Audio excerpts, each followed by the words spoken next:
সুপ্রিয় দর্শক, আসসালামু আলাইকুম। দর্শক, অবস্থান করছি জয়পুরহাট জেলার নতুন হাট হাটে। দর্শক, এই হাট থেকে ইন্ডিয়া বর্ডার 9-10 কিলোমিটার দূর হয়। অনেক সুন্দর সুন্দর গরুগুলি হাটে ওঠে। আপনাদেরকে দরদাম শোনানোর চেষ্টা করব। বড় ভাই, দাম কত রাখছেন? লাস্ট বেচা কিনা কত? 110 ভাই।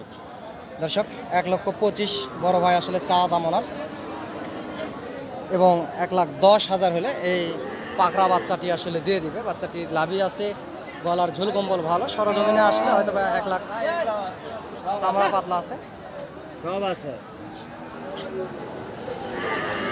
1,10,000 ওনার লাস্ট দাম। 5-এর ভিতরে আপনারা নিতে পারবেন, কিংবা লাখের ভিতরেও বেচতে পারে। দর্শক, এরকম দামের ভিতরে হবে। চ্যানেলটি সাবস্ক্রাইব করে রাখবেন। গরু নিত্য নতুন ভিডিও আপডেট পেতে চ্যানেলটি সাবস্ক্রাইব করে রাখবেন। দর্শক, অনেক বেশি সুবিধা হবে, যেহেতু বর্ডার এলাকার আশেপাশের হাট। যে গরুগুলি দেখতে পাচ্ছেন, ইন্ডিয়ান যে সাদা বলদ গরুগুলি দেখেন, এই বলদের আসলে জাত এই গরুগুলি। এগুলোর দাম রাখা আছে 65,000 করে। আপনারা দরদাম করে নিতে পারবেন এই বাচ্চা গরুগুলির। এগুলো 1 বছরের মতো বয়স।